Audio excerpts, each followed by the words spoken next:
Picture this.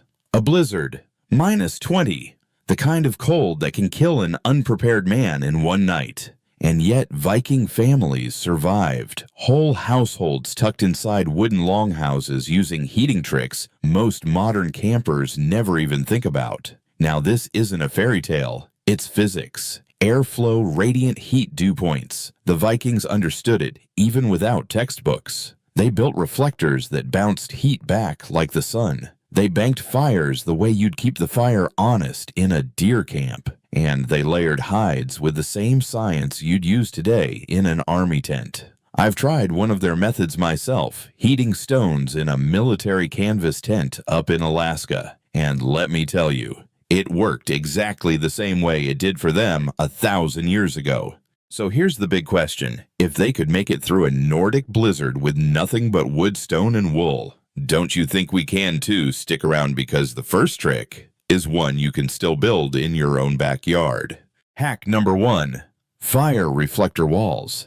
Picture this, the Vikings inside a timber longhouse, snow piling outside, and the fire isn't just burning in the middle. Behind that fire they built walls, sometimes logs stood upright, sometimes flat planks, sometimes stacked stone. Why? To bounce the heat back at them. Think of it like the sun. You feel the warmth, not just because it's hot, but because rays of heat bounce into you. Same with a reflector wall, the flames shoot out infrared, the wall kicks it back, and suddenly one fire feels like two. That's not magic, that's physics. Radiation working in your favor. Now historically, those reflector walls made longhouses more efficient. Women and kids weaving wool near the fire could stay warm even if they weren't huddled right on top of the flames. And by cutting the draft, the reflector helped hold heat lower in the room instead of losing it to the rafters. Here's the beauty, you can do the exact same thing today. Out in deer camp, set a simple log wall behind your campfire. In a survival setup, Mylar emergency blankets do it better than Viking oak. I've even used a car windshield reflector, the foil kind, to push heat back into a tent during a hard frost in Minnesota. Worked like a charm. One caution, fellas, keep that wall a safe distance. Don't lean it right into the flames, or you'll have more fire than you bargained for. Reflectors are about heat, not kindling. The payoff: you just doubled the efficiency of your fire without burning extra wood. That's Viking wisdom in action. And remember, if they could do it with planks and stone, we sure can with aluminum foil and a little know-how. Hack number 2. Stone heat batteries. The Vikings knew one thing: fire doesn't last all night, but hot stones do. They'd roll big rocks straight into the hearth, let the flames charge them like giant batteries, and then carry those glowing warm stones into the longhouse. Sometimes under the benches, sometimes tucked into shallow hearth pits. The result: hours of steady heat long after the fire died down. Here's the science. Stone has what we call high thermal mass. It soaks up energy slowly, and it gives it back just as slowly. Think of it like filling up a big water tank. It takes time, but once it's full, it flows steady. That means no harsh temperature swings, just a slow release of warmth through the night. Historically, this was critical. In a Viking longhouse, elders and children needed warmth without sitting right on the fire. Heated stones under the seats kept the room livable, and this idea wasn't unique to Scandinavia. Plains tribes use similar tricks, with earth lodges, and Siberian herders still heat rocks to this day. Different cultures, same physics. Now fellas, a word of caution. Never grab a river rock fresh from the stream. They can hold moisture and crack, even explode when heated. Stick with dry, dense stone. Granite, sandstone, or fire-safe brick will do the job without turning your tent into a shrapnel pit. I've tried this one myself. In an old army tent up in Alaska, we buried heated rocks under a layer of sand near the cot. Outside -20. Inside, we could actually kick off a layer and still stay comfortable. My buddy swore it felt like a prehistoric electric blanket. And he wasn't wrong. For a modern twist, you can use fire bricks inside a wood stove, or even drop a hot water bottle into your sleeping bag. Same principle: stored heat, slow release. The payoff: you've built yourself a portable fireplace, one that stays faithful until morning. And the next Viking trick, well, it wasn't stone at all. It was fur. Hack number 3. Animal hide insulation. Now, fellas, a fire will warm your face, but the real battle keeping that warmth from slipping away. The Vikings knew it. That's why they lined their longhouses with hides reindeer up in the North Seal along the coast. Not just blankets. They put hides underfoot, across benches, even tacked them to walls. Here's the physics. Every strand of fur traps air. Those little air pockets slow down convection, the churn of warm air leaving and cold air sneaking in. Think of it like stuffing your walls with thousands of tiny thermoses. Picture it winter in Scandinavia, snow piling on the roof. Kids bundled under reindeer hides, elders wrapped tight, women weaving new layers by the fire. Without insulation, the longhouse was just a barn with smoke. With hides, it became a furnace you could live in. I've seen the same trick in the field. One time in an army tent in Alaska, we dragged a moose hide inside, laid it down over frozen ground.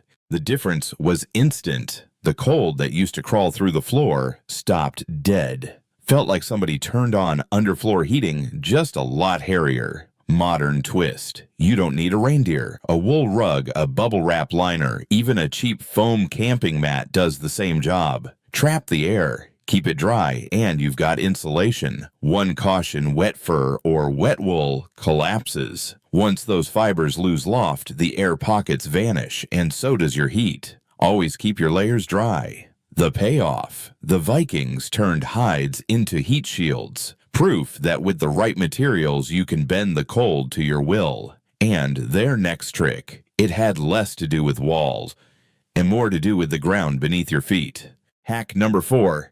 Pit-style hearths. Fellas, picture a Viking longhouse. Roof, low smoke drifting, and right in the center, there's a shallow pit carved into the dirt. That's where the fire lived. Not up high where the wind could snatch it, but down low protected. The science here is simple. Fire sitting in a pit isn't fighting the draft. Cold air skims over the ground, but it can't steal your flame. The walls of that little hollow keep embers tight, glowing steady, long after the woods burn down. Think of it like building a windbreak underground. The Vikings knew this. Dig the fire into the floor, and you could sleep through the night without feeding it every hour. Their longhouses always had that central hearth smoke venting through a small hole in the roof. Sometimes women of the house kept watch, tending embers, raking coals, so by morning, the heart of the fire was still alive. I've tried the same in the field. Once in an army tent pitched on frozen ground, we dug a trench inside the snowpack and set the fire below grade.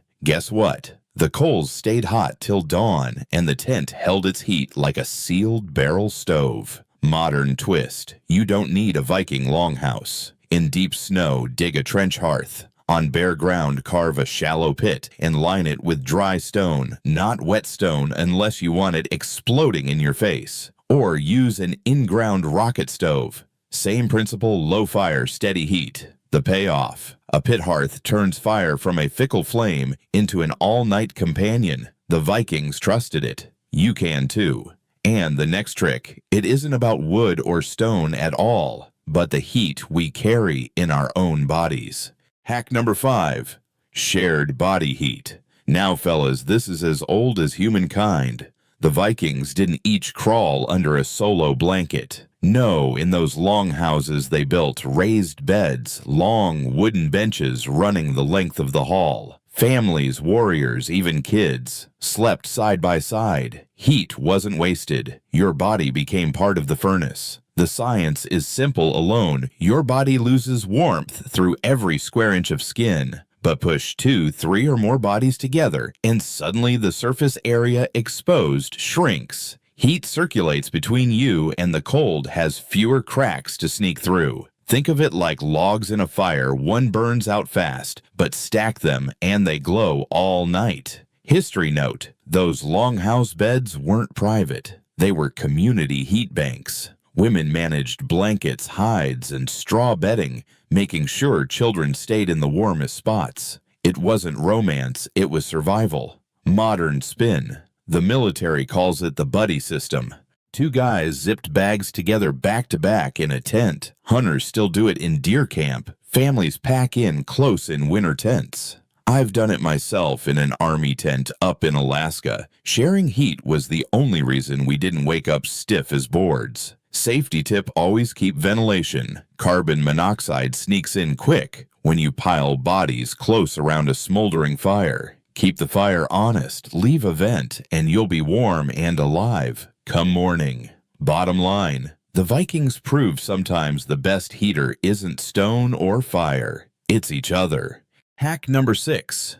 Layered wool and cloaks. Fellas, this one's a classic. The Vikings weren't just building fires and heating stones. They wore their heaters on their backs. Thick wool cloaks, hand-woven, often treated with natural lanolin from the sheep. That lanolin made the fibers water-resistant, so even in sleet or wet snow, the cloak still trapped heat. Think of it like a built-in rain shell and furnace in one. Here's the physics, plain and simple. Wool fibers have crimped little curls that trap air. Air is the real insulator. When wool gets damp, those pockets don't collapse, so you still have warmth. That's why the Vikings could march through a hard frost, cloaks wrapped tight, and still keep the chill at bay. History note: inside longhouses, cloaks doubled as bedding. Women spun the yarn, men wore them on voyages, and everyone relied on wool to outlast the winter.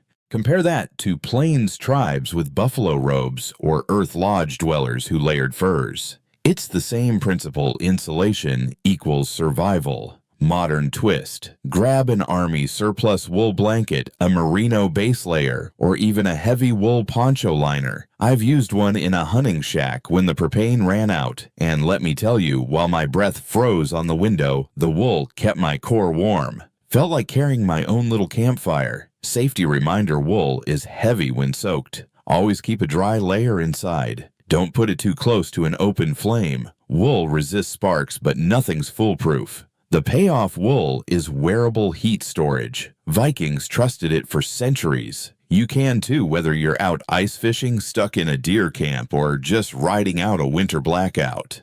Hack number 7.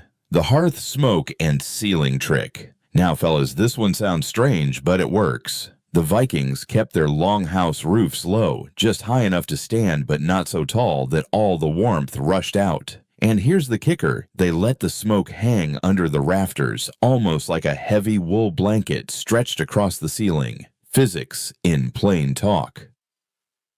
Hot air wants to rise. Smoke particles slow that upward rush, creating a cushion that traps radiant heat lower right where people sit, sleep, and eat. It's not pretty. Your eyes might sting a bit, but it meant the difference between frostbite and survival. Historically, longhouses had tiny smoke vents, a small hole, not a giant chimney. That kept enough smoke inside to cut the draft, but still let out just enough to avoid choking folks out. Women managed these hearths daily, balancing airflow like masters of thermal engineering without ever using that term. Modern version: you can rig a tarp ceiling low inside a tent or snow shelter, add a liner, and keep the warm layer from escaping. I've done it in an army tent up in Alaska. Dropped a canvas liner just 2 feet lower, and boom!